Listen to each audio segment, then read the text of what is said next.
Welcome, everyone, to the inaugural episode of Radio Free Ortona. My name is Steve, and I'm sitting here with Patty and Trent. And we are, I guess, your hosts for our attempt at sense-making in the modern era. For better or for worse. For better or for worse. So we'll begin with a little bit of our priors, since it seems the common thing to do. Well, you want to start off then, Steve? Yeah, I think it will. So, all three of us have served as infantrymen in the Canadian Forces.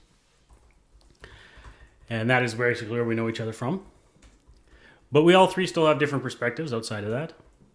I think of myself as a, minarchist libertarian. Patty, I think, feels as himself as more of a standard conservative. And Trent is our resident communist. But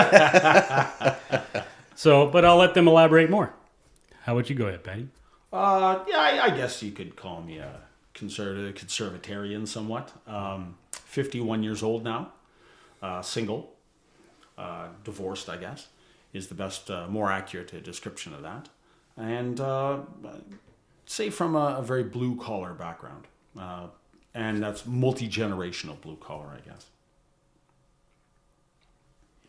And that leaves me. How to describe myself? Yeah, I'm the leftist of the group, I suppose.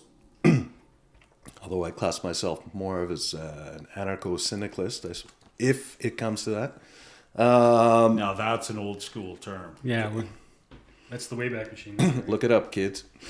But I'm certainly a far lot less left than I used to be. Can't we, if we're going to say anarcho-syndicalist, can't we just say that's a Soviet?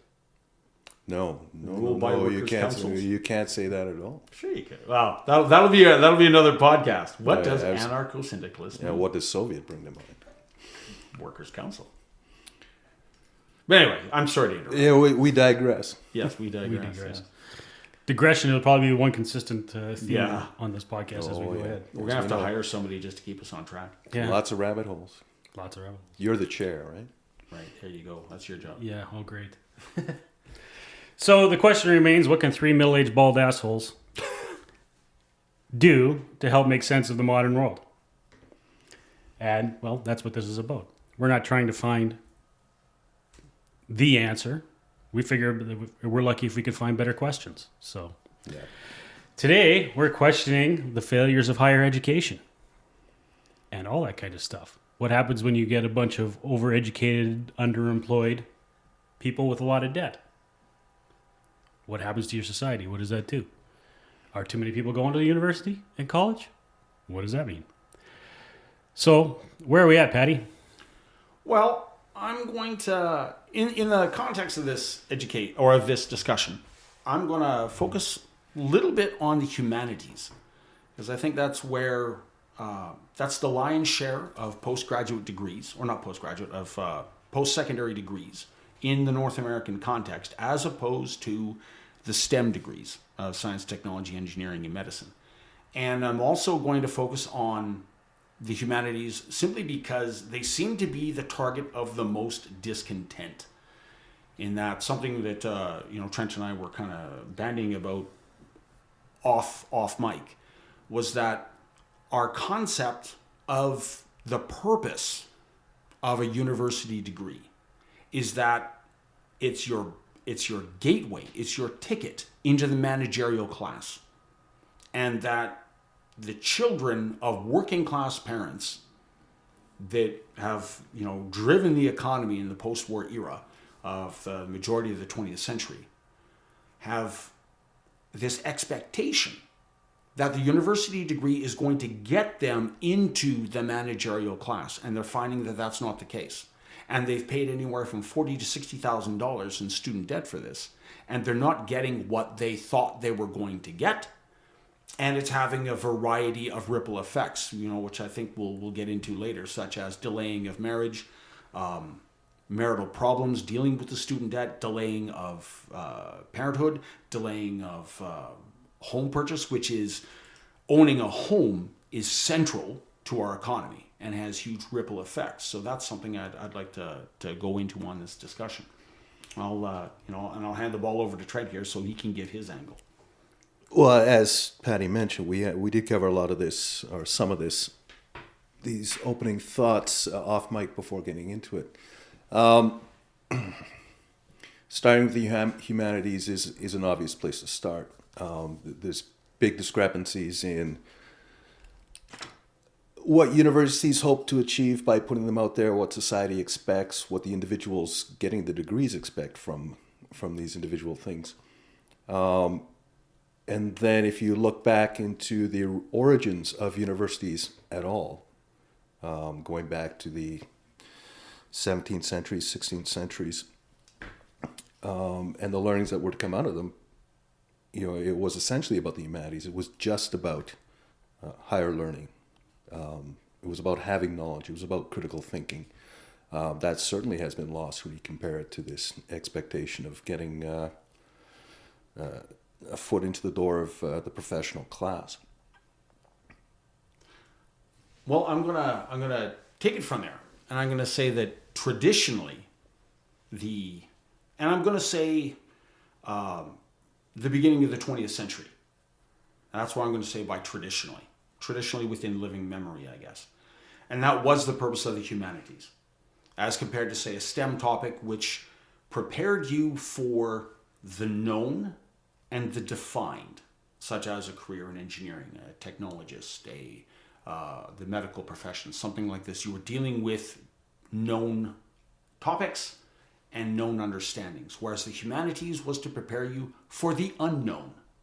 It was to prepare you to deal with the things that could not be anticipated, those life events that required analysis, that required critical thinking, and that's a term that gets thrown around a lot. So I'm going to define critical thinking as the ability to examine a problem from different angles, different approaches, and try to thoroughly understand it in an analysis before proposing a solution. So that's what I'm going to say what the intent of critical, that's my definition of critical thinking.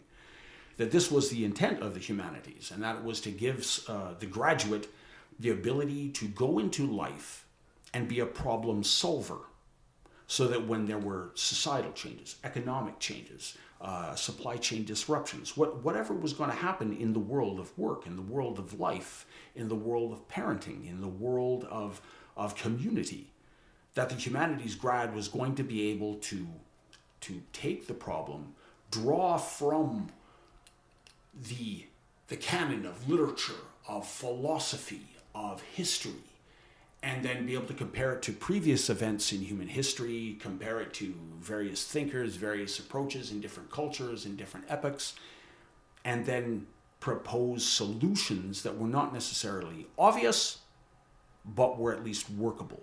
That was the intent of the humanities. When you speak of intent, though, it depends on who is defining that intent. I think when you bring up the last century,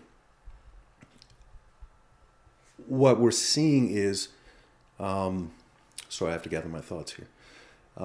The humanities did not have a purpose necessarily within the social structure. There was no expectation from society specifically in terms of a humanities degree, as opposed to the more obvious expectations from, say, an engineering or a medicine degree. Those were defined roles within society. They were. No question.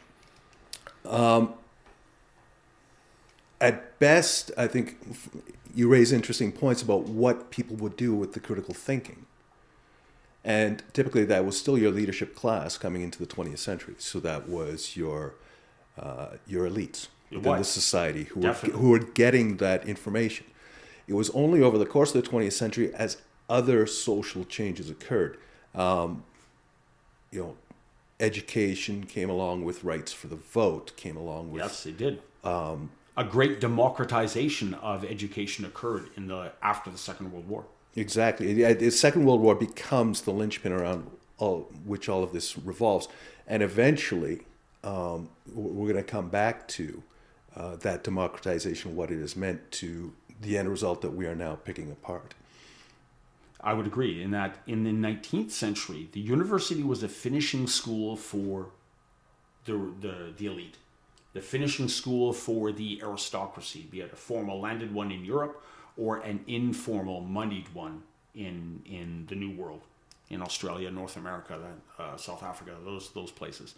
And it changed after the Second World War with the golden age, the economic boom. The GI Bill. Absolutely. And then this massive influx of non-aristocracy into the universities, which was accompanied by like the massive industrialization of the world after the Second World War.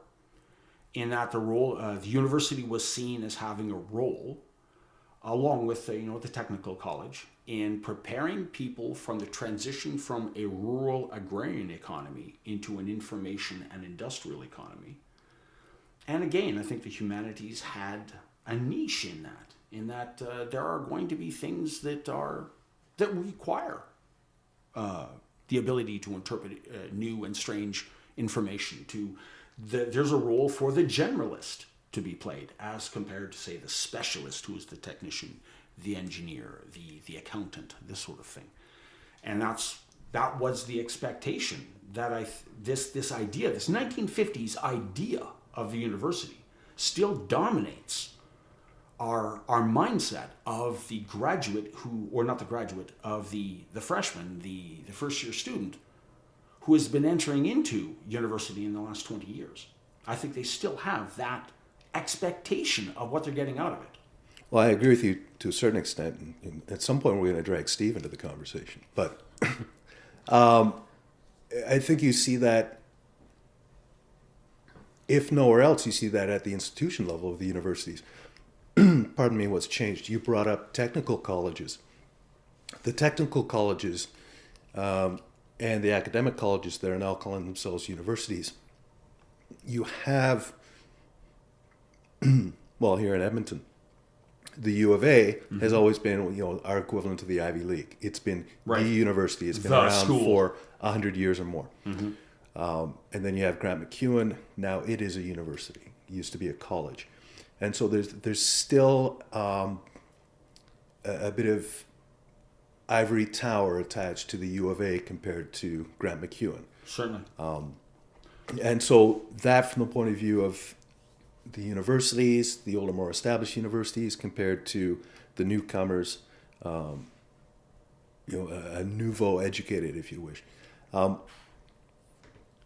So there's that element. But speaking to your point about humanities as generalization, I think that has also changed, probably at least since the 60s and 70s, and by now for sure, that in humanities you now have specialization. And that specialization does have applications within our society. We expect to have gender studies, indigenous studies,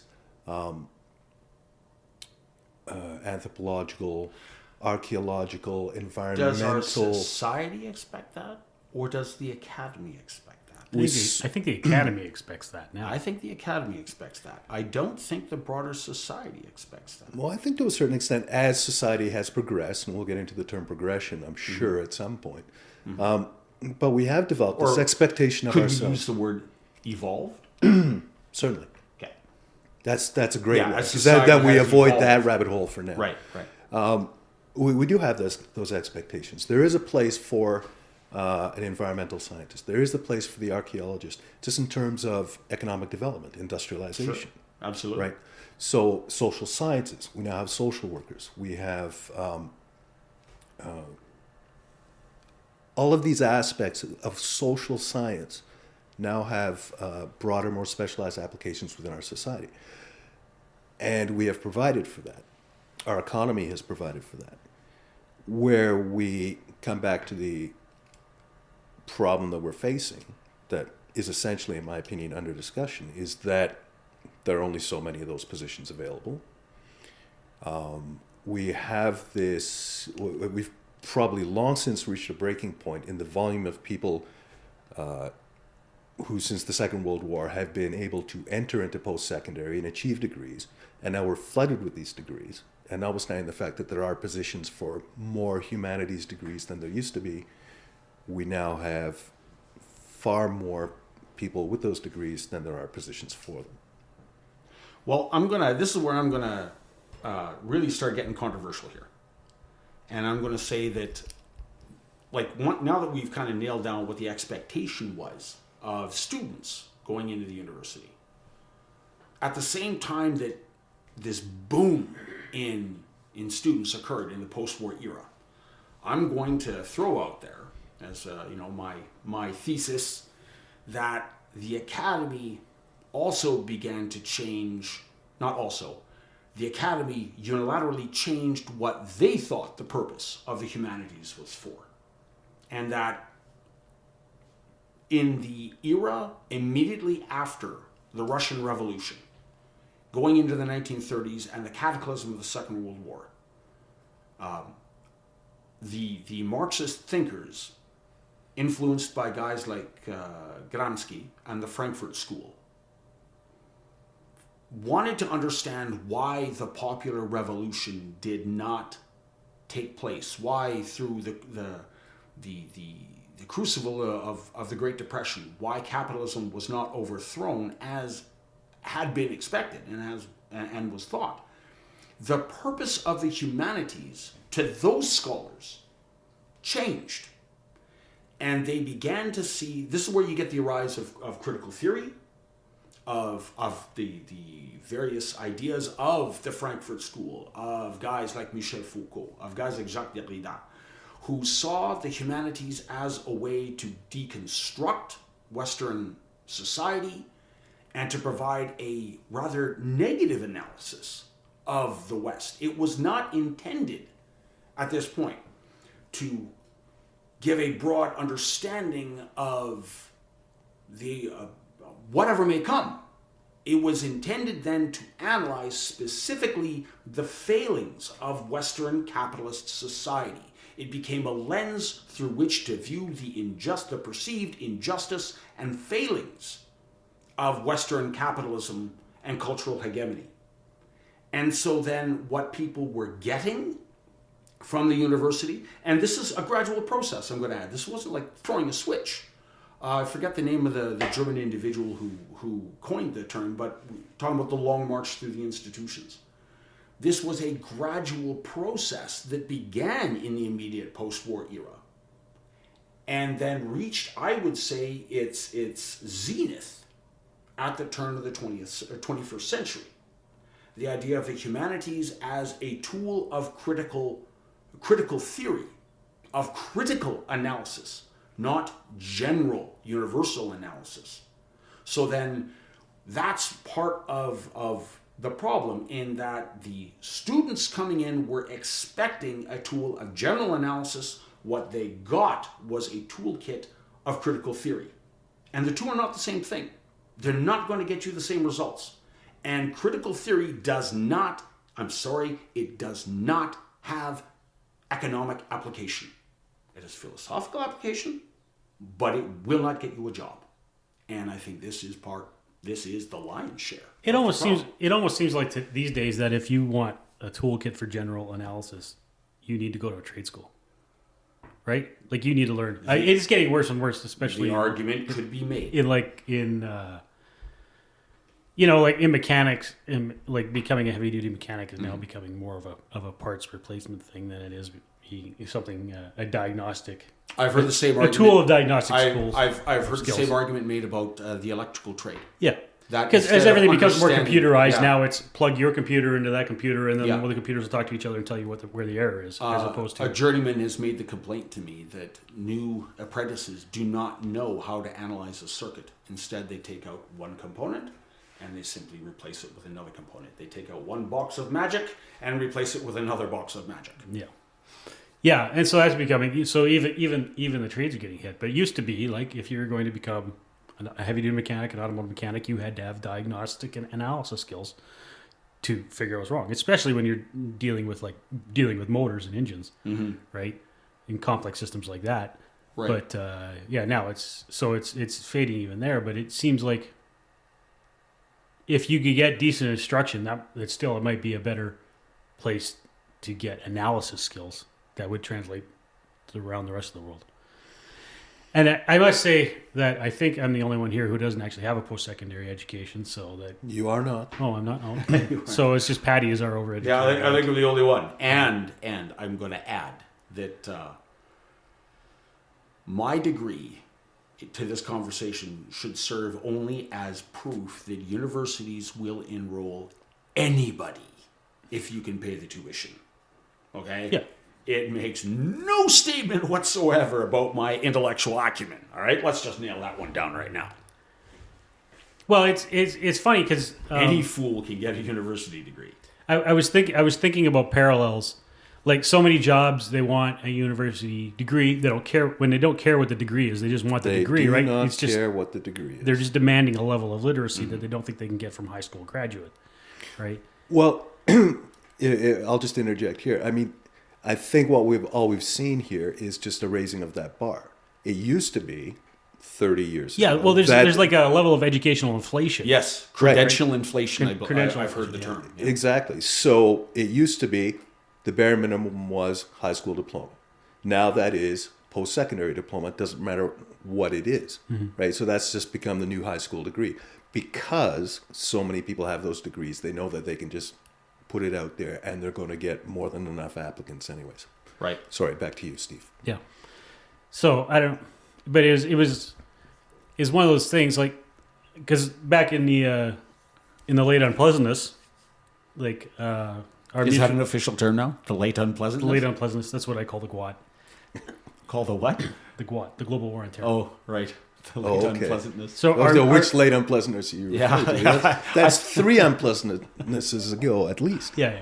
Yeah. I suppose it is, but because I remember when our mutual acquaintance Jack Binns came back from his first stint in Iraq, and he was one of the things he said to me was, or said to all of us was just that like that doing the type of work he was doing over there that I ended up going over and doing some too. It was the personal security detail work, private security detail work was there was nothing about that job that you couldn't teach to a conventional, reasonably switched on regular infantry platoon. You didn't need Right. special forces guys, Yeah. right? Yeah. But everybody, all the companies over there, Yeah. basically the American companies at least, the minimum requirement was Ranger School, Right. right? And that was just a level of, right? Because Ranger, in addition to being a guerrilla warfare course, is also a leadership course, Right. right? So, like it had that minimum level of military competence and literacy Right. that they all understood, but wasn't really necessarily required. Right. And it's also a tangible watermark. It's a tangible finish line. Yeah, Yeah, exactly. yeah, right? And Well, I it's- think, also because you probably got good numbers. I mean, the U.S. military is huge. Yeah. So if you put that Right. stipulation in there, you're going to get more than enough numbers again. I would also argue that Ranger School is a bare minimum. When you talk about leadership, you're also talking about self-leadership. Yeah. Which means Oh, yeah, absolutely. initiative, right? Yeah. So when you've got a personal security detail, you want your individual members to be able to act on their initiative as required, right? Which you're not necessarily going to be able to get from anyone else. And I would Yeah. say that ties into the idea that a lot of jobs today want a university degree. They don't care which one. They just want one for much the same reason. Having a university degree, if nothing else, shows that you have a certain amount of stick-to-itiveness, that you have an ability to undertake a project and at least see it through. It doesn't mean that you know anything about anything. No, I agreed, right? It And just again, shows a minimum level of commitment to something. To finish a paper. Exactly. It shows something. not what was in that paper. No, it was in. Yeah, but you exactly. finished it. It makes Right, no you statement finished it. whatsoever as to the content of that paper or the quality of it, but it says that you can at least begin a project and end it. Yeah, and finish it successfully enough to Exactly. graduate me- Exactly. with a degree of That you college. To can me- start some kind of commitment. To me, it also shows a certain amount of laziness on the part of the on the part of the business world, It does. right? Because It does. they're just saying, "Oh, all we have to do is say as long as you've got a degree." And again, it Yep. doesn't matter what that degree is. Now, I'm speaking from a certain amount of experience in trying to break through that barrier. So Totally. Which I think is relevant. Yeah, absolutely it is, right? But it's given me that perspective. And I tend to be thinking around such problems anyways. Right. Most of the time, that's been my blessing and my curse. Yeah. So it's probably a separate podcast, but no, absolutely. Would companies be better served by spending more money in recruiting and just recruiting people rather than certifications? Right. And there's a great deal of literature on certain forums, say such as LinkedIn. Right. Asking hard questions. Is our conventional human resources wisdom serving us? Well, here's the problem with LinkedIn, just as an aside, my experience, we're all preaching to the choir, right? The battle is not being fought on LinkedIn. That's not where it needs to be fought anyways. It's a circle jerk, right? The battle is being fought, in the HR offices. Well, it's even being fought below that. It's in every company, especially in this province, right? I cannot believe how many cowboy operations there still are. Notwithstanding the fact that ISO 2000 is now 20 years old. Notwithstanding the fact that OH&S regulations and stipulations have existed for at least a decade. That so many cowboy operations are out there operating under the radar.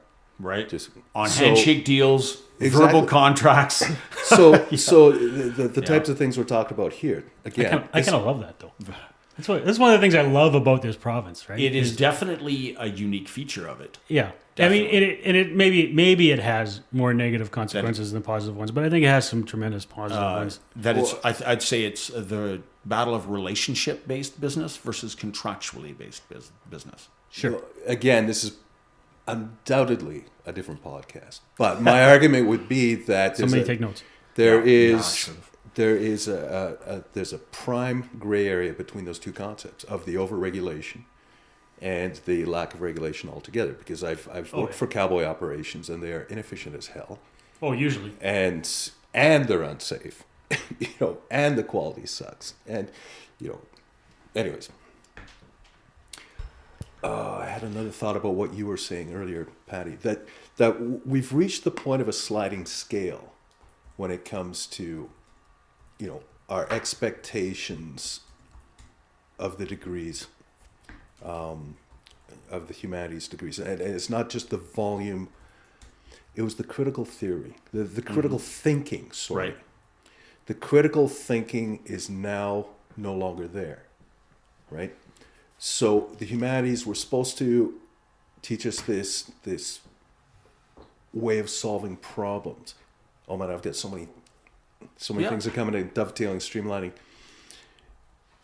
When you described it earlier, it was when the elite classes were getting this humanities training, they were coming out of it and they'd be prepared with critical thinking to look at a problem from all angles, consider all solutions, come up with them, present them, act on them. We don't have that anymore. We don't. We do not have the critical thinking skills. So not only do we have all these people coming out that have all these humanities degrees and they cannot be employed. Cannot critically analyze. They cannot be employed with them, but they cannot employ them either because they don't have the critical thinking skills. We are not teaching that anymore. In fact, we're doing the reverse. Right.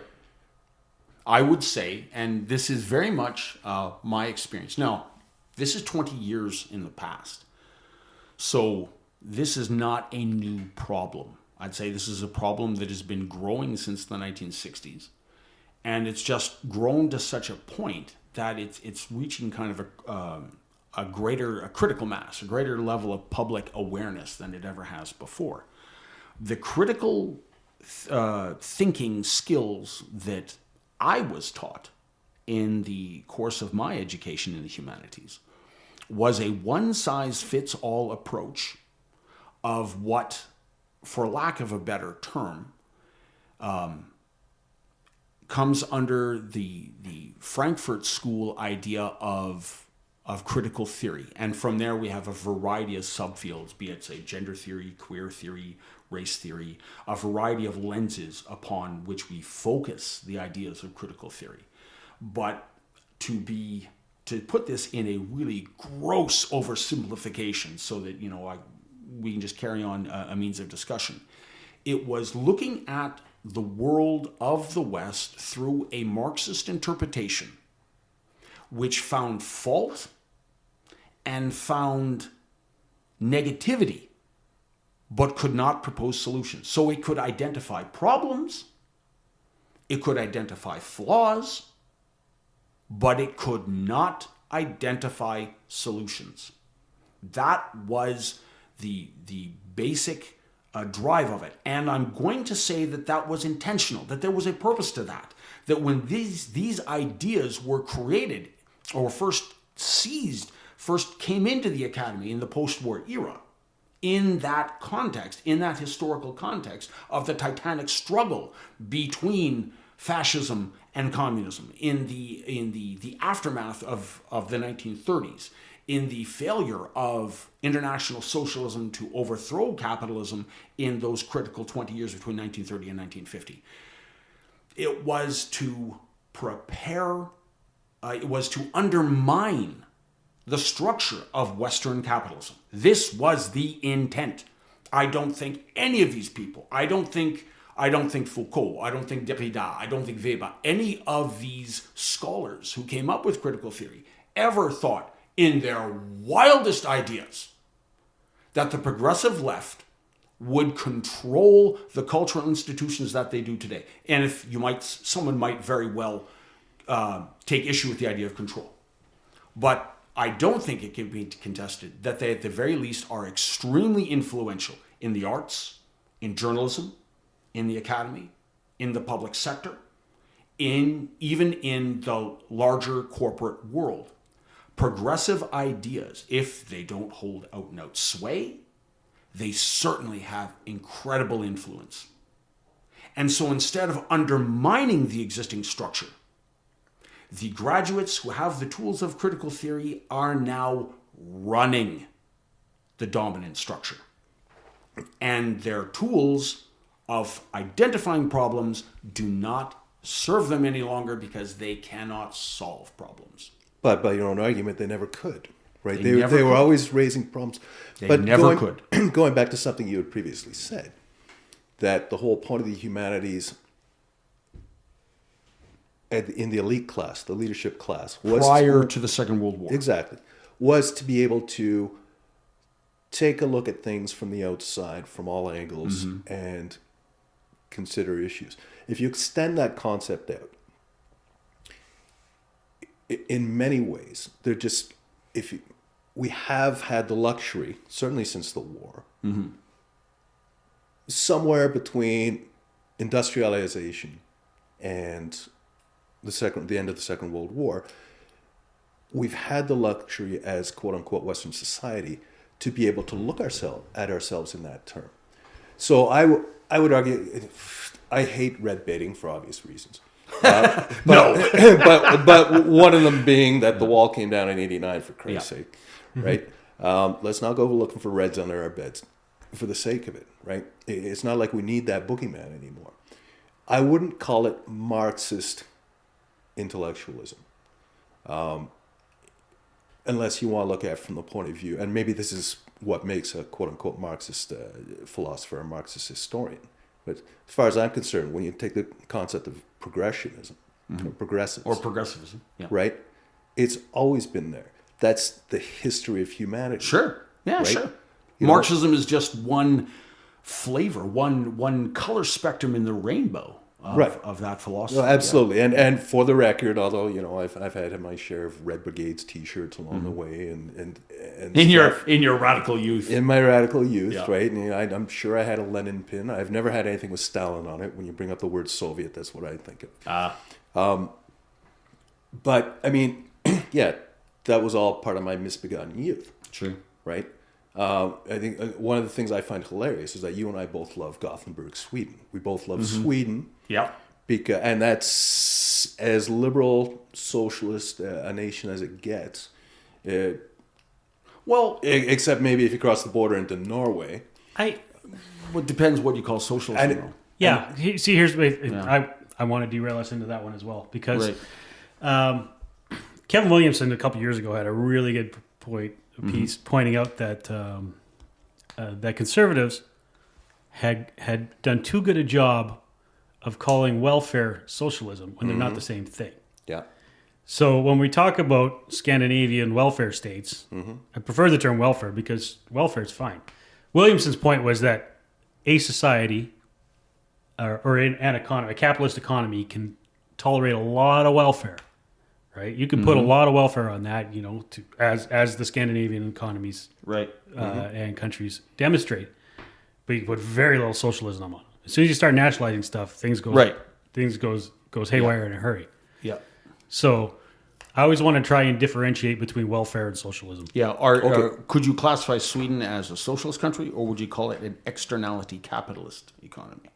Well, they themselves define themselves as a socialist economy, but Really? it's so. Because there was that big statement by the Danish Prime Minister. Yeah. Where he said, "Don't call us socialists." Yeah. Because we're not socialists. we'll be welfare state. Yeah. Yeah. But it does. I think it applies to does factor in that when I say the word socialism, it means different things to different people.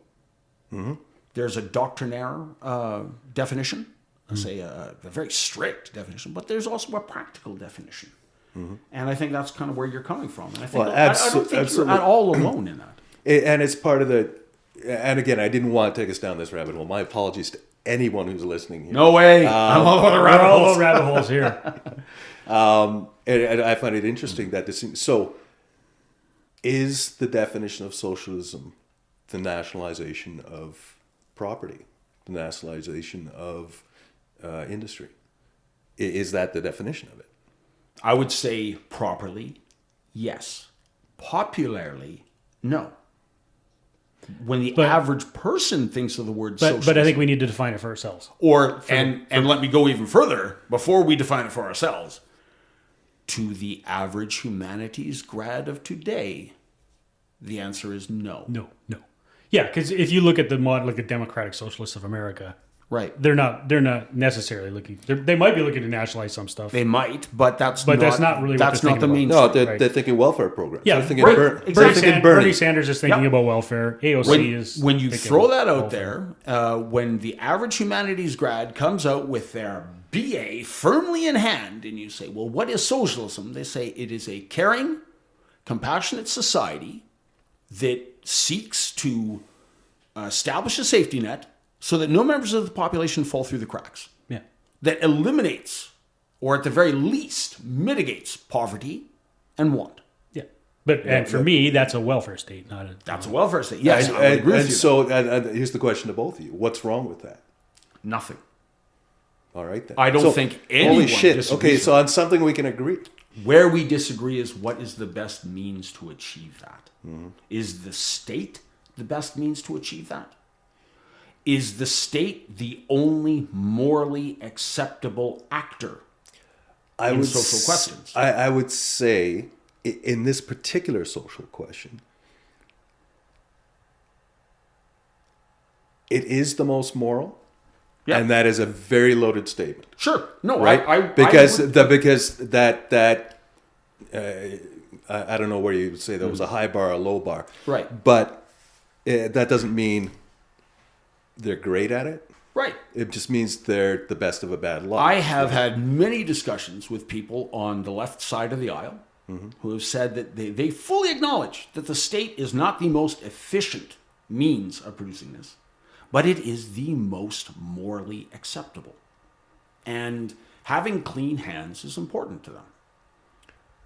Not just that, but they're probably, again, most effective compared to anything else. Because if you put in the hands of the private citizens, the private individuals, of corporations are amoral.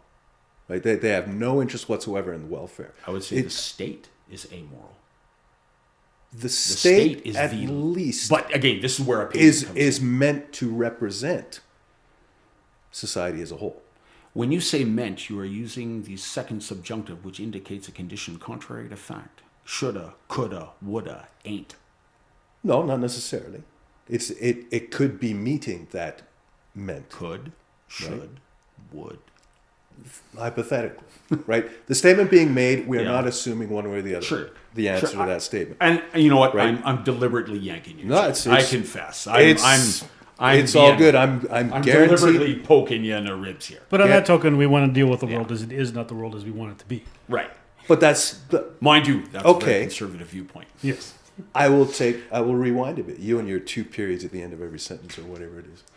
I can't remember what was that? The Oxford comma? What? No, there was an article No. I shared. It was becoming common, 2 periods in the end of every sentence. Really? Like Yeah. two Yeah. the punctuation mark. Yeah. And what's the purpose of this? What's the intent? It was can't just remember. becoming like a new fashion. No, I think it was something. No, it wasn't was 2 periods. It was 2 spaces at the end of a two sentence.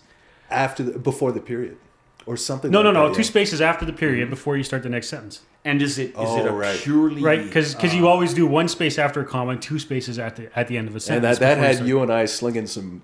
Is it a purely aesthetic thing, or does it have a Probably, literal but meaning? it's becoming more fashionable to just put 1 space after the comma. Probably, it's a 1 less tap on the space bar, I Oh, guess. okay.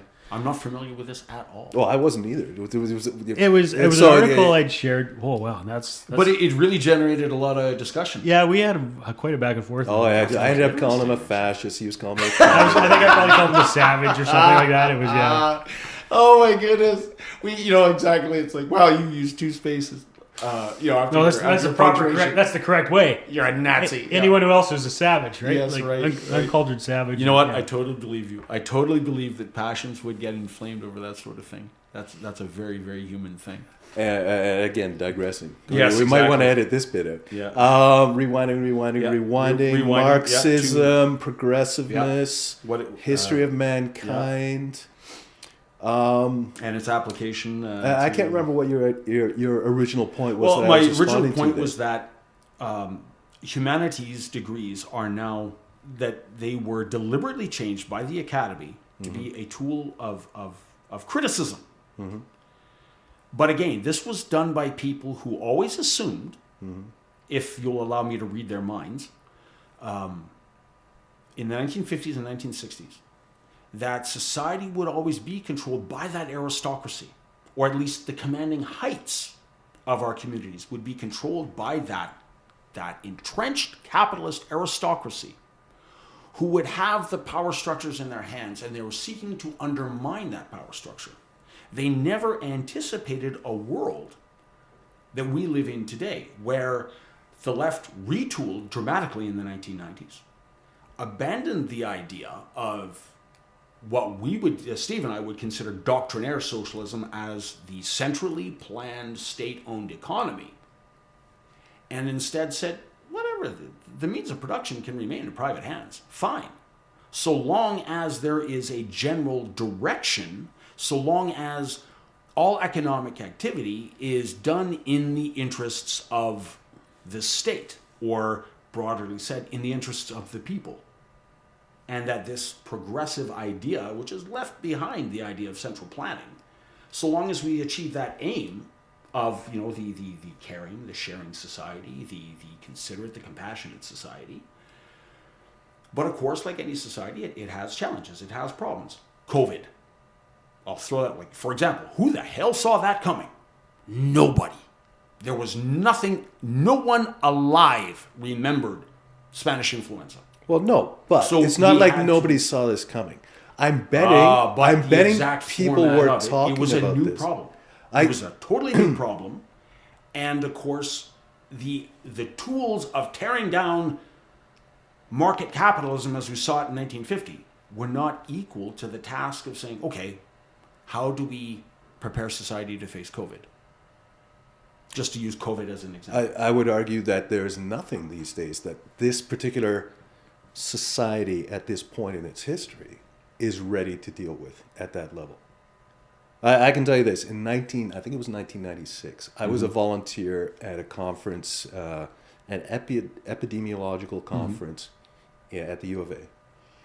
And as a volunteer, I got to go to some of the, sit in on some of the sessions. Yeah. And some of them were exactly about pandemics and how it's going to come. And I've flagged briefly in my mind as people have flagged the concept in those, is it really 25 years? Right? Since that time. And they've said, It's not a matter of if. It's a matter of when. It's not a matter of if. It's a matter of when, matter right? of when. And I've heard that probably it's registered every 5 years Right. since, right? And eventually it hits, Right. right? So the question for me is probably not what was being said, but who was listening. That's Right? true. We probably, as a society, we're completely incapable. Just look at climate change, right? Same That's concept, another good example. right? That's a challenge we have where we need solutions, Right. but our tools of analysis that we're getting in the humanities are not equal to that task. Well, not Whereas- just that. We're all polarized, and we're a But the polarized tools society. of analysis that the humanities would have used in 1900, I would say, would be better suited to finding solutions to that challenge. Quite possibly. I don't feel in a place. to And I'm answer not that. saying that there's no role for Marxist interpretation. Again, allow me to paint in a very broad stroke. I'm not saying that there is no role for looking at the Frankfurt School. I'm not saying that there's no role for critical theory in, say, analyzing the problems and challenges unique to global warming. But I'm saying it should only be one tool in the toolbox. Right now, it is the only tool the universities provide. And we're trying to view everything. University graduates are coming out looking at everything through a single lens, a single tool. If the only tool I have is a socket set, there's limits to what I can fix. Now, socket set is great. It's awesome. It does a lot of amazing things. But if it's the only tool I have, I'm exceptionally limited. And I think this is the challenge that humanities grads are facing, and that this is why they're struggling to find gainful employment. This is why they're struggling to get access into those managerial, information-based jobs with which they expected to be able to pay off those student loans. Are we back to that again? I'm steering you back into there, buddy, because that's where we're going with it. Look at you go. Part of me was wanting to, when you're talking about the Frankfurt School, and you're like, how basically all universities are using that Enthralled with that train of yes. thought. And part of me wants to scream out, except for the University of Chicago, Well, just because University the of only- Chicago traditionally Yeah. had because- its own way, particularly in economics and sociology. Well, yeah, Particular. because the Austrian School of Economics Yes. kind of originated from the University of Chicago, because all the Austrians who formed the Austrian Ended School of up there. Economics Yes. were there. They weren't in Austria. And in the 1930s and 1940s, they did some amazing stuff with sociology. Some of their experiments that they did. Yeah. The unfortunate part of the Chicago school, from an academic point of view, what I loved them for, but from an academic point of view, is they were always wrong in sociology. Mm-hmm. Every single thing they proposed, they found out was wrong. And I'm talking about the experiments they did in the 1920s and the 1930s, where they said, okay, what causes poverty? Why are some people poor? What causes crime? What causes domestic violence? What causes alcoholism? And they were ruthless experimenters. I believe Thomas Sowell, who came out of there, used to say that they practiced full contact economics. Yeah.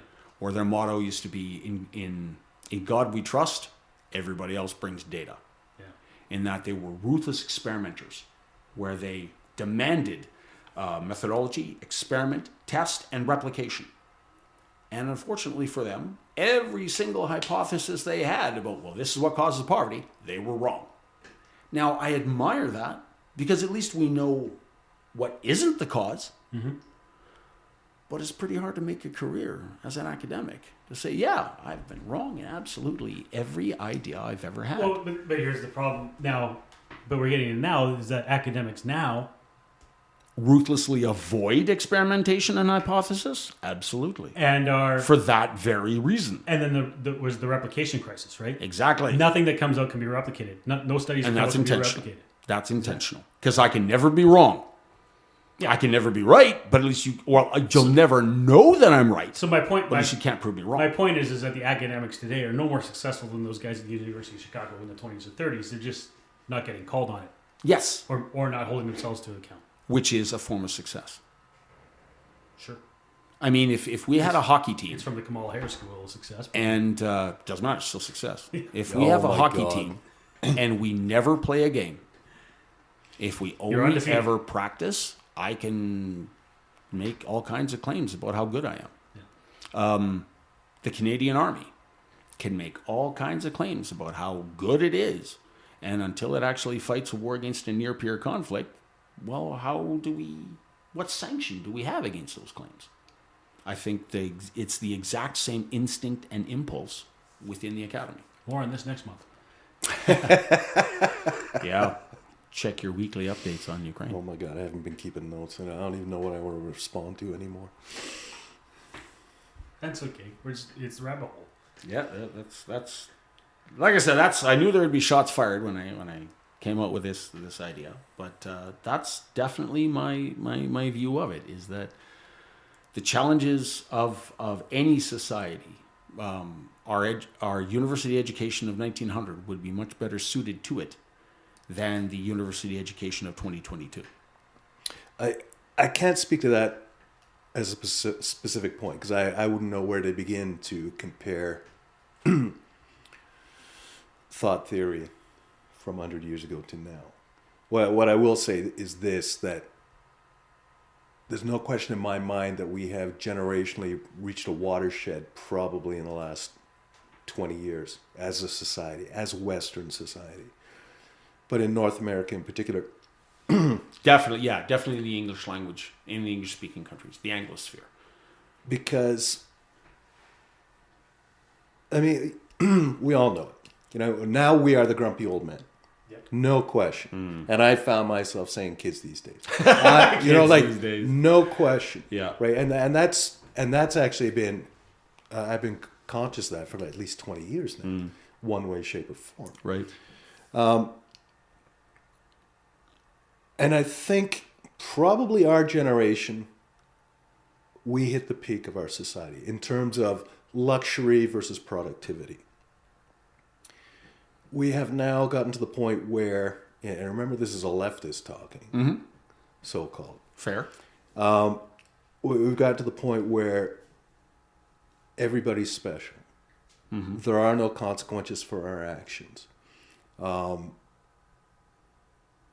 And at the same time, we've hit this social media, this technological, everything's instant gratification. Everything is, my opinion matters, and I've got a way to express it, right? Nobody wants to work hard. Nobody wants to do anything that they don't want to do. Nobody understands what inconvenience is, let alone hardship, right? So that is the context in which what you are discussing is occurring. Lack of critical thinking, or the ability of it, it's not being taught anymore. There's not an expectation of it anymore. No. There's not an expectation of anything anymore.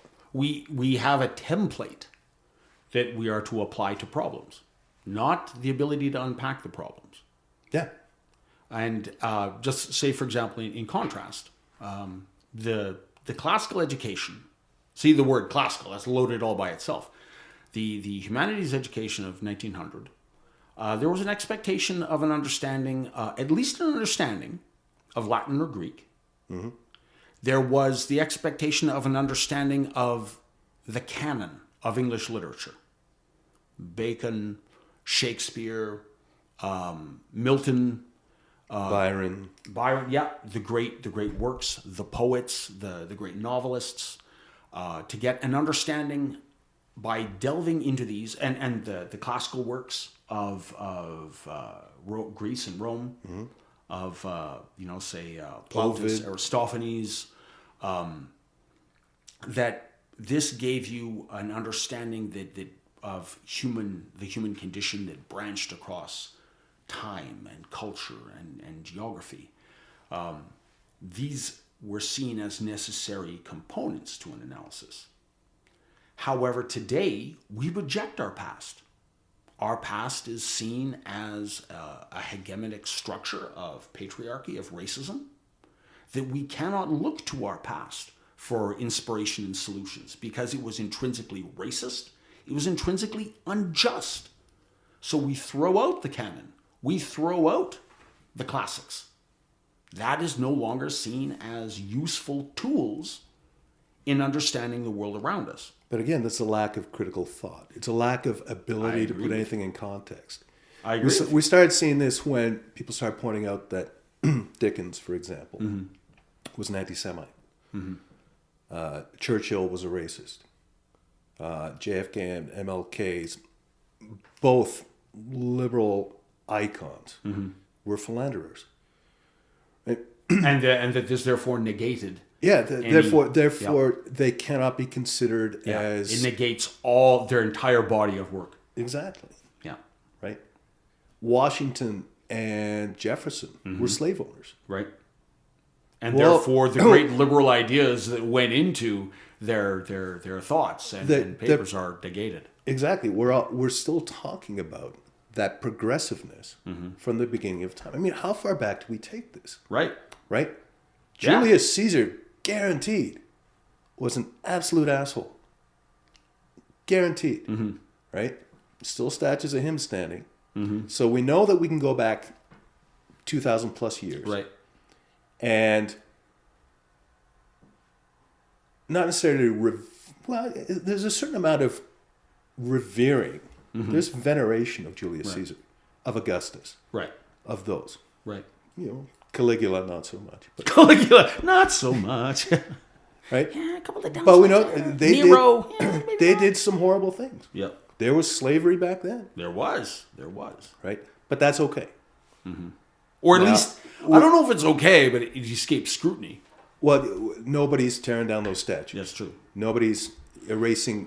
Okay, let me Caesar's- throw this at So you. where is If I can interject just one second before you start.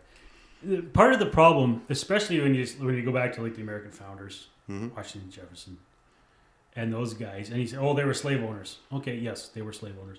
But so much of the conversation, at least within North America, it seems to forget that slavery was not exclusive to North America. Right. It was not exclusive to the southern U.S. Right. Tecumseh was a slave owner too, but we Yeah. don't tear down statues of him. Right.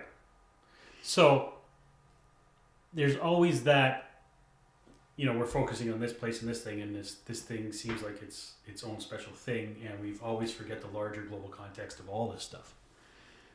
Well, if I may act in defense of the Orthodox, of current Orthodoxy, the reason why we pay attention to the faults and shortcomings of Washington, Jefferson, Hamilton, those individuals, is because they are and say we don't look at the shortcomings of someone like Tecumseh, or that we don't look at the shortcomings of other, for example, Native American societies were slaveholding societies as well. Yeah. Why don't we give them equal criticism, equal scrutiny? The reason behind that is because they did not create our current society. They did not hold power in our current society. It's not that the reason why we have one set of rules for Jefferson and Washington, and we don't apply those rules to, say the Iroquois Confederacy, is because the American political system is not based on longhouse matrilineal political structures. It is based on the structures built by Jefferson and Washington. Right. So if that's my moment of devil's advocate, is it? No, would you say that is a just summary of the progressive thought on that? I do. I agree with you wholeheartedly. In fact, I mean that this, and not to bring up the concept of white privilege, because again, that's another rabbit hole for another time. Yeah. But it's because the current power structures in the U.S. and the racism problems they have there are ultimately going to devolve. Derive to some way, in some respect, back to slavery, and specifically slavery as it occurred in the southern U.S. Right, so, and everything that went with that. Right. So yes, it did occur other places. Right. We saw this recently that the royal couple was traveling through Jamaica, and they were getting snubbed by the Jamaicans, and they're looking for reparations from the current British Crown because of slavery. I'm not even sure of the details of how, of all the points that were being made there. But I will point out, as far as I know, it was the British Crown that made slavery illegal I believe so, yes. in the 1830s. I think they were the first major power Yes. to ban slavery. And in great, you can look this up in Great Moments in Imperialism, not only did they ban it within the British Empire, but they sought to prevent other states from engaging in slavery as well. That's my understanding. Now, again, that doesn't excuse all sorts, any number of other things that were occurring in the 1830s by Britain or anyone else, and since, but anyway. Was it as late as 1824? When was that? I'm going to look that up. Some that strikes me as a bit late. Maybe it was earlier that they did that. No, it was in the 1800s. It wasn't before it wasn't before the turn of the 19th Was it century. after the French Revolution, maybe? Are you looking that up, Steve? Okay. Yeah. We'll look at it. But anyway, the point is what I would like to nail down is if you think my summary of that progressive thought was accurate, I'm going to call in that marker when the People's Republic comes in and I'm lined up against the wall to be shot. I need you to come forward and say, no, hold on. Just give him life in prison instead. Just send him to the gulag. Don't just kill him. Well, here's the unfortunate problem, because I'm either going to be standing at that wall beside you, or commanding the firing squad. or I will have had the foresight to know that I'm not going to survive the PR coming in as well, and I'm going to be, somewhere between here and the 61st parallel. Yeah, you're not going to be much help to me, is what you're saying. Yeah. I was counting on you being the commissar, Trent. So much for that. Ain't happening. So when was it? When was it banned? Do you have it in front of you? It's coming. It's coming. Working. Abolition of Slave Trade Act, outlawing British Atlantic slave trade, 1807. 1807. Well, earlier than I thought. 1777, the state of Vermont, an independent republic after the American Revolution, becomes the first sovereign state to abolish slavery. Really? Yeah, Vermont did it before the Great Britain. And where does Bernie come Quite from? interesting. Sorry? Where does Bernie come from? Does he come from Vermont? Well, he actually comes from Brooklyn, but He's the he is senator from for Vermont. Okay. The other thing about Vermont, my favorite thing about Vermont is until very recently, it was like the only state in the Union with zero gun control. Right. Yeah, I did hear about that. Oh, really? Which is surprising, isn't it? Yeah. Nobody ever realized it, but yeah, Vermont. Yeah, has okay, zero. but now here's the rabbit hole, what you were talking about. Okay, what are the causes of poverty and alcoholism and domestic abuse and gun violence? Violence, yeah. These Right. various Well, I'm imagining social ailments. the great urban sprawl of Vermont is not suffering a lot of those causes for Suffering any of flesh those pots things. of Yeah, no, it's a largely rural and very Yeah. very low population density. Right. So, But so 1833, Britain passes the Abolition of Slavery Act, ordering gradual abolition of slavery in all British colonies. Plantation owners in the West Indies received 20 million pounds in compensation. Well, there you go. so they compensate the slave owners. Which is weird. This doesn't really go chronologically. Yeah, I know they because it jumps- drop. But I think that has to be viewed in the context of the times. In that, in 1807, if you were to poll the majority of political office holders, however you care to define that, even say a tribal chieftain, somewhere in a pre-industrial nomadic society, all the way to the kings and sovereigns of Europe, if you were to ask them, is slavery inherently amoral? I don't think you'd get a consensus. I mean, just given in the context of where humanity was in 1807, if you were to say to them, for example, when did the Russians emancipate the serfs? Did they? They did. They did do it. I believe in the late 1917. in the late 19th century. No, Nicholas II, I'm pretty sure. Did. Yeah, it was somewhere around that time. But pretty prior to There is no way. That sounds awfully enlightened for Nicholas II. There's no way you could do that without offering some sort of compensation to those very powerful people that you are now economically disadvantaging. I mean, every leader has trade-offs. And I think this is something that goes all the way from classical times to today, that you want to do the right thing, but at the same time, you must preserve your base. You must govern by consensus, even with people you don't agree with. So I think, there's no way you could have banned slavery without offering some sort of compensation to the slaveholders. So what we need to do, Steve, is take what Patty just said, that included slavery and compensation, powers that be, and all that stuff, and that's going to be the start of our climate change concept when we have that discussion. Do you offer what role does compensation play in climate change? Absolutely. Compensation. Oh wow. Sure, that would be interesting. Yeah, definitely. I'm full of questions, and I guess we shouldn't ask them this time. No, that's I propose to put that forward because that is the crux of where we're at right now. For sure. In the midst of this polarized society. I'm also. How do we get to slavery from the failure? Well, we were talking about education? differential rules, how we apply, specifically with regard to our conversation about higher education. Right. Putting Washington and why Jefferson do we have as slave owners in context. Yeah, why do we have differential sets of rules? Right. Why do we always condemn Western figures, Western capitalist figures, and everybody else in the world gets a free pass? And specifically, that is a tool of analysis of our post-secondary educational structure.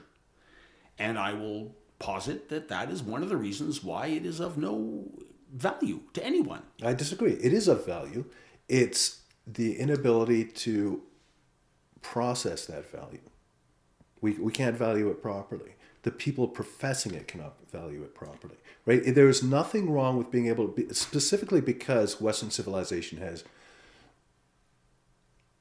depending on how you look at it, has been the predominant society in the world globally since the Second World War, right? So we are the ones, right? This is why we look at slavery in the U.S. We look at racism in the U.S. We look at democracy in the U.S. and Canada and the West. Our economies, how much have we benefited? It's not wrong to be able to look at ourselves and question ourselves. No, it's not. Right? But if that's the only tool in the toolbox, it's of no value. Well, it's like you said, it's questions versus solutions, problems versus solutions, right? If we're putting it out there that here's something we should keep in mind. Washington and Jefferson owned slaves. Okay, that is a piece of information we're going to file over here. Right. And we're going to go, okay, now we're going to put that in the pros versus cons column of the people who founded our nation. And we're going to keep that in context. Sure.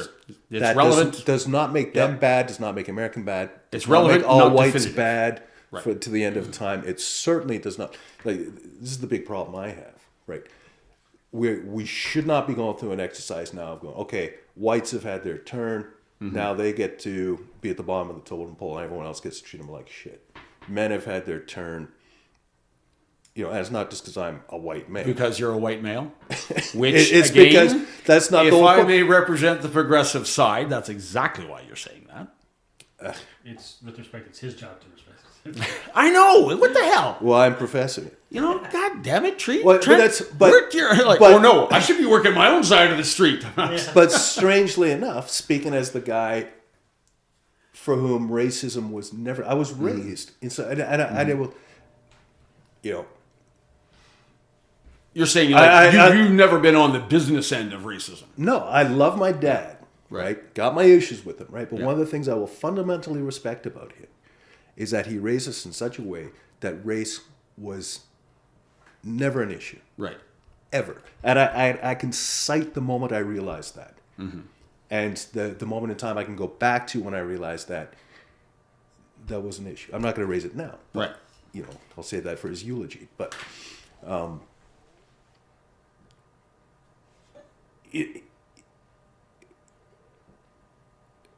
women's liberation, women's rights, black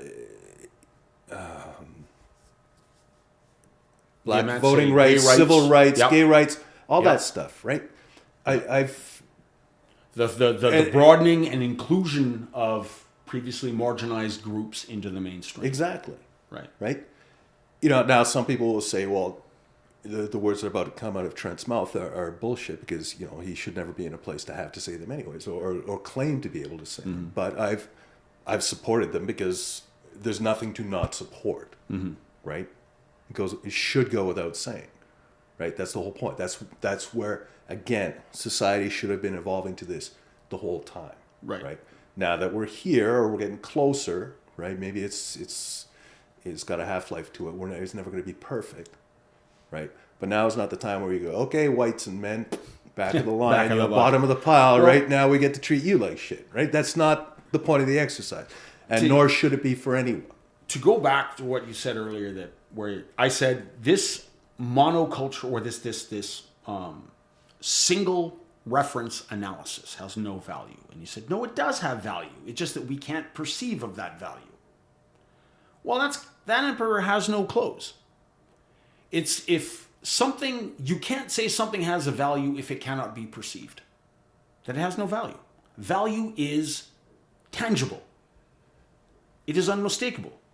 If to use a sports analogy, if someone was debating, does fighting have a role in ice hockey? And of course people say, oh, it does not, whatever. And someone pointed out something which I think is very applicable to political philosophy. If something is happening, it can be observed. And if it can be observed, it can be measured. And if it can be measured, it can be quantified. So if we can say that not a monocultural analysis, but a singular analysis of political theory has value, then we should be able to see it. We should be able to observe it. We wouldn't be having this conversation that university graduates are coming out of 4-year programs, $40,000 to $60,000 in debt, and unable to find any application for that. Like you were saying that earlier, maybe we were off mic when you said it, but you said that we need queer theory, we need critical race theory, we need gender studies, we need these things. And I would say, okay, I think they're good to have, but do we need them? If we needed them, there would be an application outside the ivory tower of the academy. There is an application outside the ivory tower of academia. Okay, what is it? What is it? But who's hiring for those specific skill sets?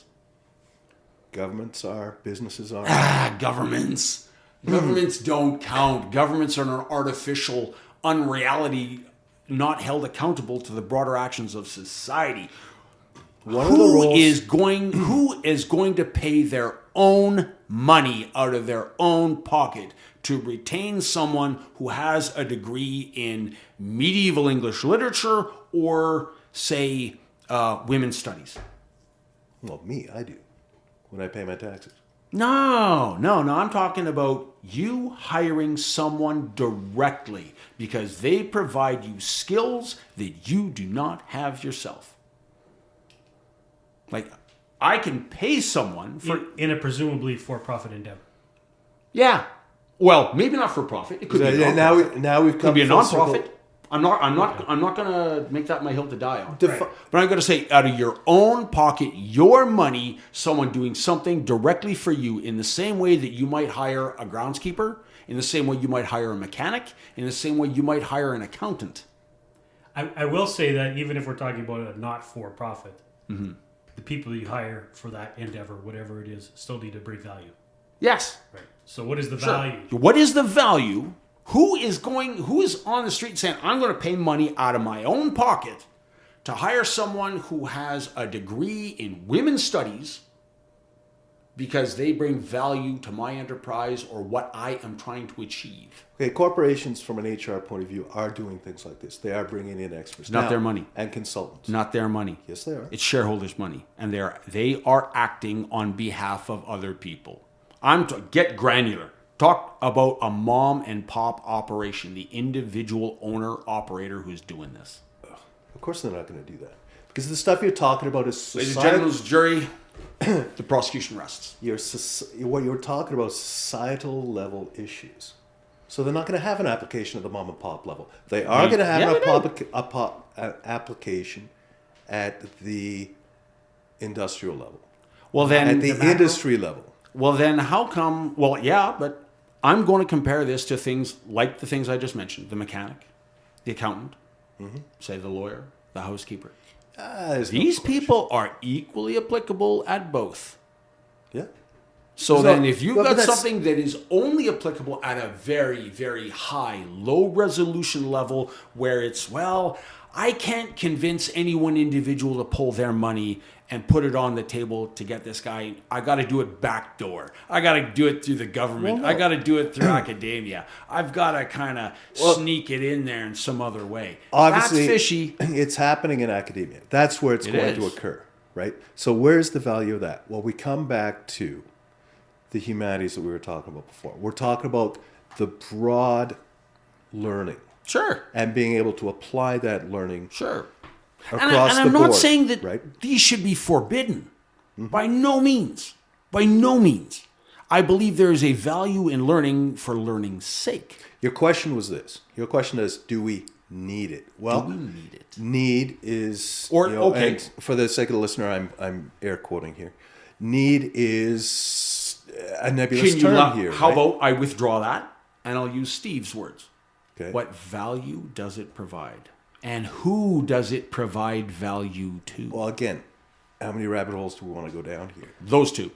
Right? Look, can I, if I can interrupt again, for the point of academia, this has come up a couple times in the for the listeners. I'm a truck driver, so that means all I do all day is listen to podcasts. All I do all day is listen. I don't drive.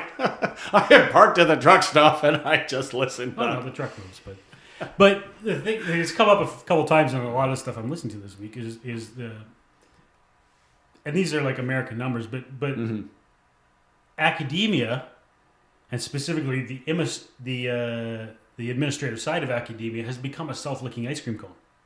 Oh, absolutely. Yes. It's like academia now is in the U.S. is something like a third of the staff in post-secondary institutions in the United States are Administrative staff? No. A third are instructors. 2/3 are administrative staff. Oh, yes. I would Right? say that mirrors my experience And the thing is, universities in Canada. the thing is that all these grievance studies administrators, or I shouldn't call them grievance studies administrators, but all these DEI administrators, Yeah. all these positions, these are all six-figure positions, and the vast majority of instruction, of educational instruction in the institution, is done by non-tenured assistants. Yes. Lower paid. Who are making less than $45,000 a year. Yeah. They And bring often that up in here. Yeah. Yeah, well, it was in that one, right? Definitely. Yeah, exactly. Lower paid sessionals, part-time. Yeah, people who are trying to, are taking it.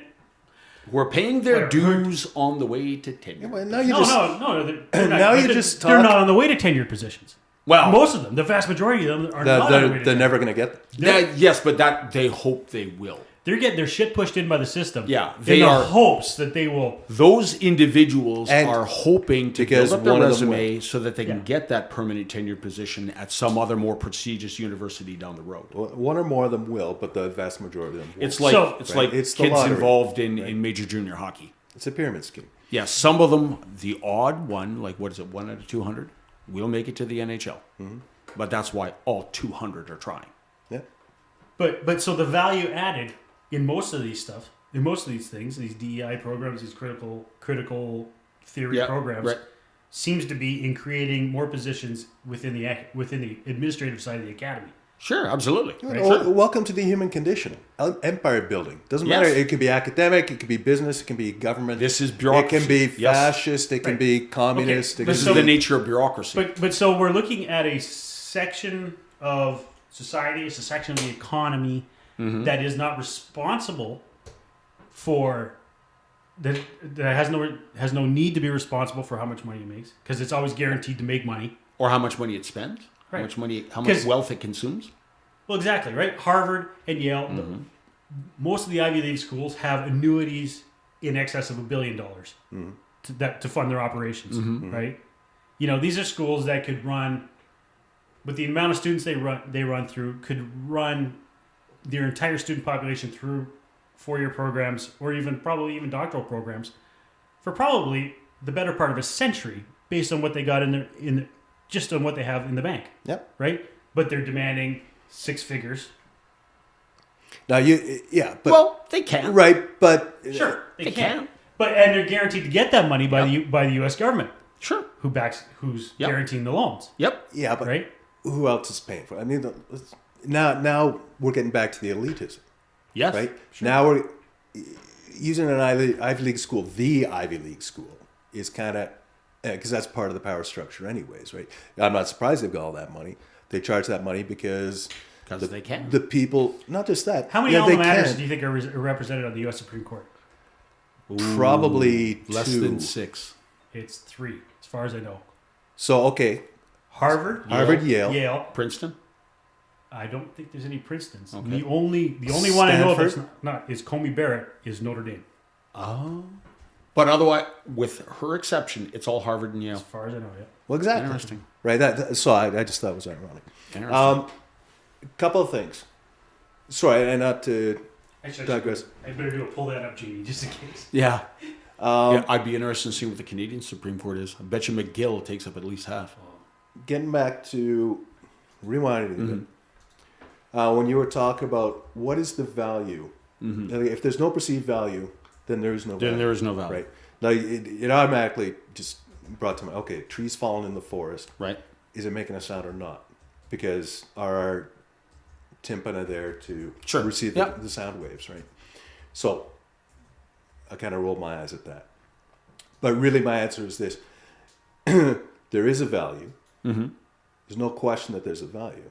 It's just a difference of measuring that value. I think your statement fair. ultimately devolved, That is a very ultimately fair became statement. one of, in order for something to have value, it has to be measurable. And what my counterpoint is that is, Sure.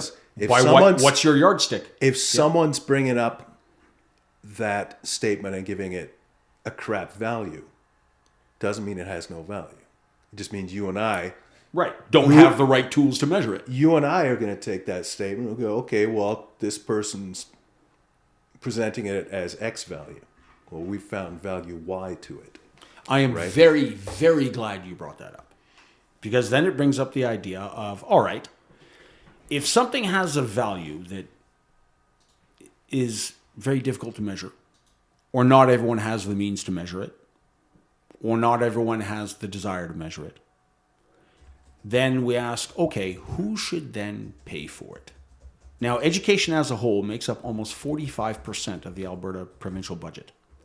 And the majority of university educations in Canada are paid for by the taxpayer. The student does not carry the full cost of education.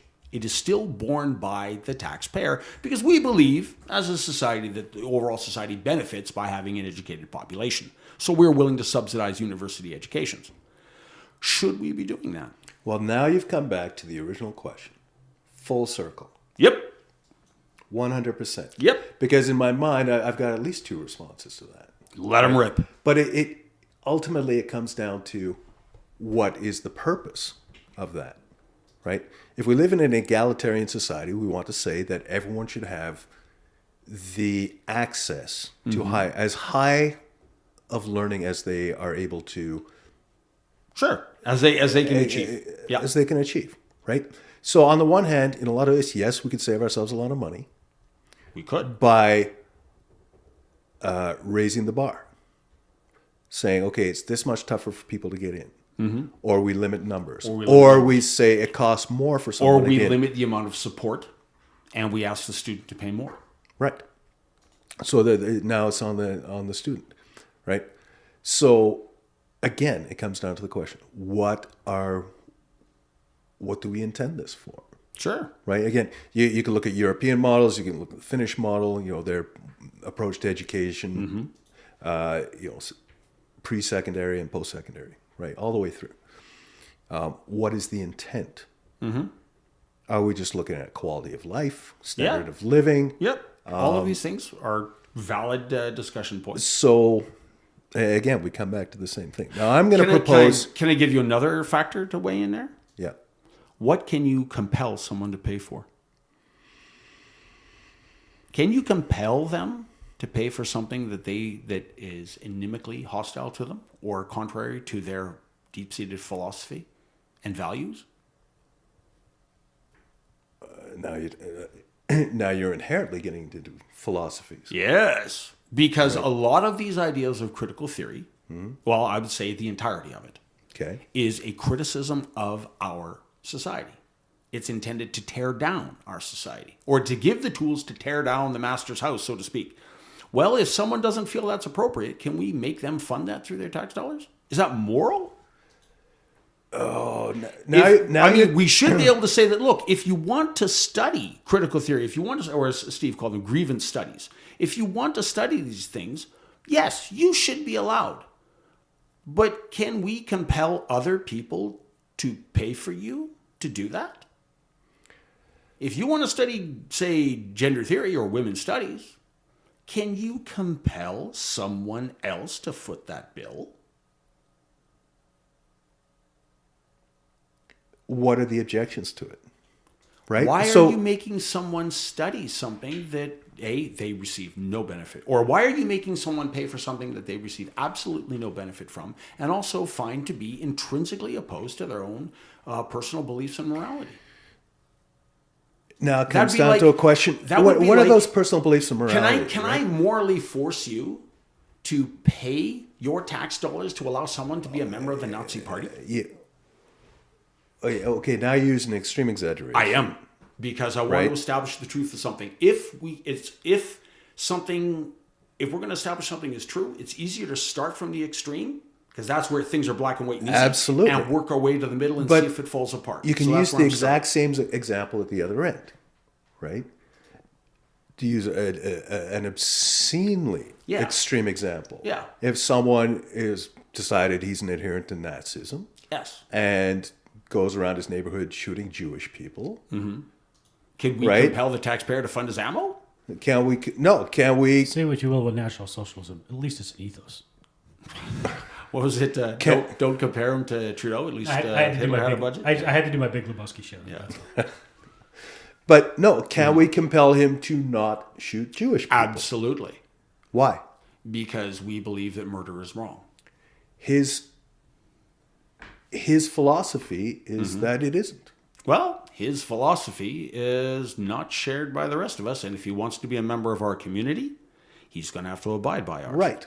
So there you fit the crux. Right now, if someone is objecting to a certain teaching, it comes down to what is their objection and how valid is it. Right. So you asking me the question, can we compel that person to pay the taxes if they otherwise object? I don't know. Is it a reasonable objection? Right? What are we objecting to? Why? Right? You just can't do that. Okay. A simple answer. I think this is something we have to do as well. Well, it's not easy. But again, using the concept, again, what is the value of what we're talking about? What is the value of these teachings, right? And that can only be done at a social level. It's not going to be done at an individual level. No, I think it can be done to the individual level. That's why I put as the a question society, to you, who is hiring a graduate of these programs? Generally, it's academia and government, and large corporations that are very highly removed. And from we're supposed to be, and again, this isn't going to be perfect, but we're supposed to be raising our social standard as a society, right? And again, if we want to use the Scandinavian nations as the example, right? I have found, like you can see it in all sorts of ways, and there are pluses and minuses to it. But I find that what's at the crux of Western European nations, Scandinavian nations in particular, is a social commitment to each other that does not exist here. This is true. I would agree with that. I shouldn't say true. I would say I agree. And it covers virtually every interaction. So, and so it comes down to they don't mind when they pay more taxes. I would disagree with that. They do mind. They feel they do not have the right to protest, or that they don't have the authority to contest.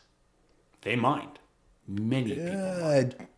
But they don't feel that it's their right They to all voice benefit. opposition. They all benefit from it in some way, right? All across Europe, they've got better holidays, they've got better minimum wage, they've got better medicine, socialized medicine. Okay, how are you connecting that to these to these critical theory university degrees? How do you connect 4 weeks of paid vacation to a queer studies graduate? To me, they're all part of the same ball of wax. You're That's looking a at your pretty society. strange ball. We're all in this together, right? And part of that comes from directly being able to see each other equally. Okay, but Right. again, that's a lot of fast talking going on there, Trent. That's going to disappear. That our sense of solidarity, our sense of social cohesion, our social capital, as the sociologists call it, is going to disappear if we don't have women's studies graduates. I'm not arguing that. I'm not saying that at all. I'm questioning. Like, you can't make a blanket statement that they don't have any value. And now I'm debating a point you made earlier. Right. I cannot define the value that they have, but I will say that although there's a lot of complications that come with it, I cannot point to the specific value of them. I think it's better for our society to have these programs than not. Then not have them? Yes. Well, I would say that you were gonna say something, Steve. I have a question about why you're looking to European welfare states as the justification for what is largely a North American and specifically an American Phenomenon. Because even Macron has said that wokeism and this kind of thought and this Is largely is America's worst export, Oh, absolutely. right? Yeah, largely it is. Right. So this is a concept that's largely foreign to European welfare democracies and European welfare states. So. Well, But also, and again, they have a much greater level of social and cultural and ethnic homogeneity Yes, they do. than we do as well. now, which is probably why it's born here. Which is, I find very ironic, considering they're supposed to be the melting pot, and we're supposed to be the mosaic, and the Europeans are supposed to be, less homogeneous when it comes to outsiders. But they're way more. oh yeah, like they're nation states. Like, say, Sweden, Norway, Finland, they are the repository of the Swedish population. That's their purpose. Yeah. So yeah, they are monocultures, whereas we are not. Now I will absolutely be open to correction on this, because my experience of the Swedish university system is now 25 years old, and I can be completely out of date. But what I noticed when I participated in Swedish university system was that what is usually our 4-year degree to them is a 3-year degree, and that it's on the government's dime. So the government tries to maximize the efficiency of it, so they have less time, less humanities requirement. For example, our engineering programs have a certain humanities requirement. Yep. Theirs do not. Even their humanities degrees, for example, ours has a fine arts requirement. Theirs does not. They tend to be more utilitarian. The other side is they start streaming people in elementary as to who's going to go to university and who isn't. They ration post-secondary education, whereas we do not. If you can pay the tuition, we'll find a way to get you in there. Which is rationing of its own sort. But It is, but it's a much more egalitarian form of rationing, because anybody can get a student loan. It's guaranteed by the government. They cannot refuse you on that student loan. The only question is how big a loan are you going to take?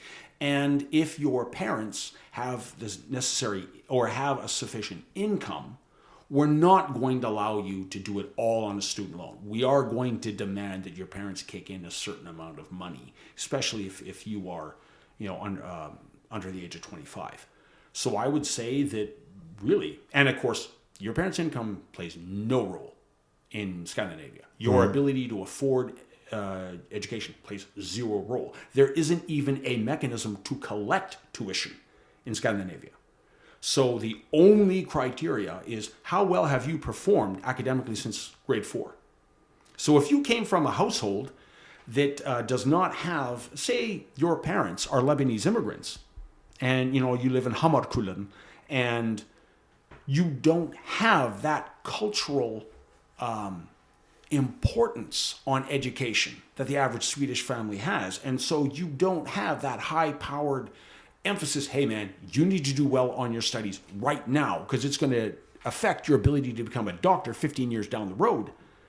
Well, your legs are cut out from under you when you're a child and you're too young to even know these things. So I agree. There's a lot of good stuff that I like about Sweden, but I would say that their university system is not a panacea. Again, I didn't bring it up to. I don't even know why I brought up Europe specifically to this. Right? It is a bit of a sidebar to it. I love Europe. I love being there. Yeah. My son lives in Sweden now. I love going to visit him. No way. He lives in Sweden. He lives in Gothenburg. No way. Well, just outside of it. Now, does he? Because this is your oldest son, right? Yeah. Yeah. And so, what's he doing there? No, this is totally a sidebar. No, we'll talk about that later. But yeah, we definitely talk. I want to know what he's doing there.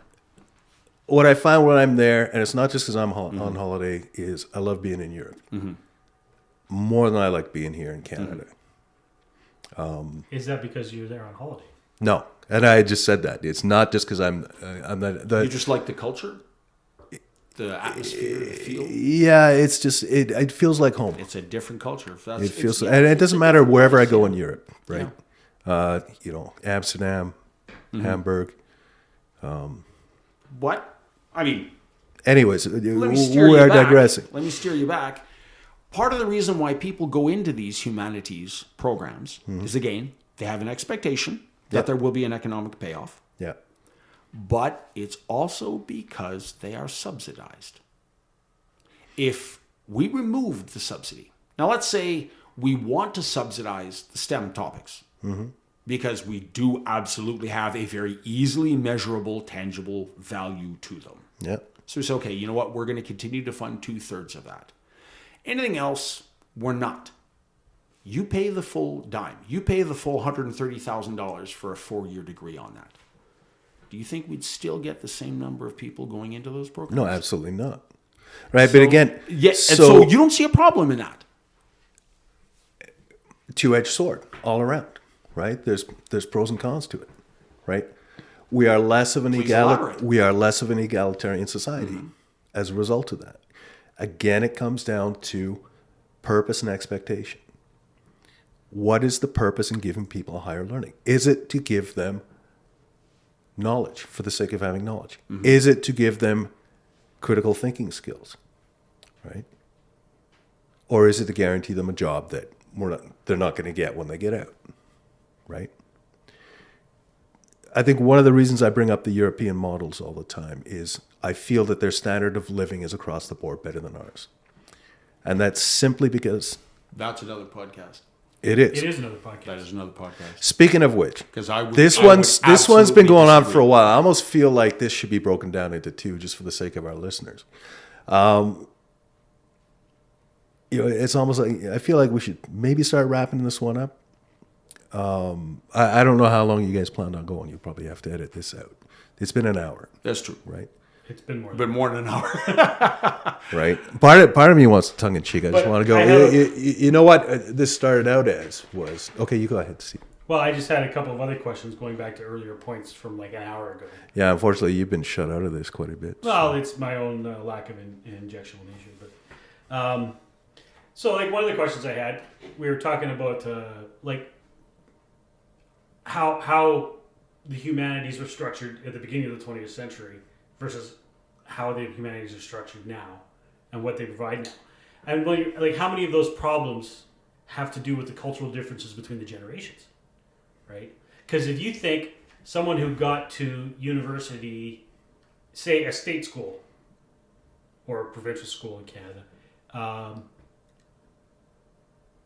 in 19... You mean like say Like, a say lower that's- in a 19 lower ranked university, like say University of Lethbridge versus just something like like University of Toronto? No, like an average school. Right, As yeah. opposed- Like not not, necessarily- as prestigious as a McGill Yeah, but the average or person who's U going, of T. who is arriving at... Well, let's even go with the Ivy League. Penn State is considered the Ivy League. But say if you're from rural Pennsylvania and you got to Penn State in 1935, how much more problem-solving ability, practical problem-solving ability do you have than what you do now? I would say considerably. Right? Like, especially if you grew up rural, right? And you had to repair farming equipment. Yes, I would say considerably more. Right? But even if you grew up urban, Sure. if you grew up in Pittsburgh, I would still say considerably or more. Philly and got to Penn State in 1935. I would say the humanities education from Penn State in 1935 is superior in every single way to the humanities education at Penn State in 2022. My argument is probably, did the student get there with a greater degree of capability to begin with? Right? Now, okay, so let's redefine that, right? So here would be my counterpoint to that. There's two answers to that. One is comparatively, intellectual capacity hasn't changed. Right. Right? It's brain all about, pan it's is about no life different. experience. Yeah. Social capacity is all societal, and that has definitely changed. So I'd say the person who went to Penn State in 1935 was way better off than a student going nowadays. They're going When he came out of school. yeah, Comparatively. because he went in there better equipped Right. to be able to process information, as well as coming out better equipped to process information. Nowadays, it's nobody's equipped to go to university anymore. Right. So now... Shut them all down. This goes to my next question. Shut them all down. Is how much of the problems with post-secondary education now are directly the result of problems in elementary and secondary education? I'd say substantial. Is that part two of the podcast? Well, Yeah, possibly, because I want to disagree with it entirely. It's got nothing to do with the... Really? no, I think some of the rot of the humanities, of our lack of critical thinking, of our lack of ability to analyze, where we're, instead of unpacking problems, we're given a single lens through which to view them. I think that starts in high school. Well, Because our faculties of education are knee-deep into this single lens analysis problem. right. It's knee-deep. My argument will be that it's entirely social. It has nothing to do with the schools. When I took my after degree in education, Does it? I did not learn a single minute of instructional technique, of classroom management, of methods of learning, the things that the military instructional system taught me. Every single moment of the faculty of education was all about the pedagogy of the oppressed and Paulo Freire and Marxist doctrine and social justice. Oh, again with the left bashing. Oh my God. On and on. You own the institution, you take responsibility for it, buddy. Sorry, but that's the truth. I don't own it. Your side of the aisle. Well, that's part of what I'm... Progressives own the We academy. should let Steve They speak. got to take responsibility for it. Well, part of my thought is in the hypothetical rejiggering of this to maybe make it all work better. Do we put more of the classical humanities, what we would think of the classical humanities, what at least you and I, Patty and I, would think of as the valuable parts of it? Would we be better off putting a lot of that into junior high and high school education, and creating maybe you're probably not going to teach high school students Latin while you're also trying to teach them French or Spanish or something else. But I don't see why you couldn't. But is it possible that maybe we need to create a better high school experience, a better high school graduate, so then we don't need everybody to go to university? I would say, again, just because you were saying, it is time to wrap this up, I'm going to make my closing argument that the solution to this problem is that there will be a development of a parallel institution of education, parallel to the public school, parallel to the universities, where public school and our state funded universities will continue down that path. But a new separate education system of a form I'm not yet aware of because it hasn't happened yet, it's going to evolve, that I think will go back to those classical foundations.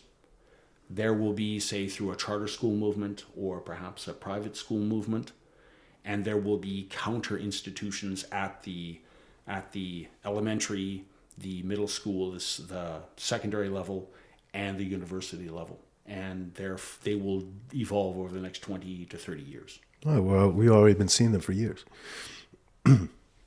Definitely. I think we're in the infancy of it. I think they're going to face a bloom in the next 20 years. We'll see. I'm going to hold off comment till next time. All right. So hopefully we've inspired some better questions. We certainly haven't come up with solutions, but that's not what we're here for. That's right. Not yet. Not yet. All right. That'll be our third podcast. Yeah. When we save the world, right? Right on. All right. Thanks, everybody.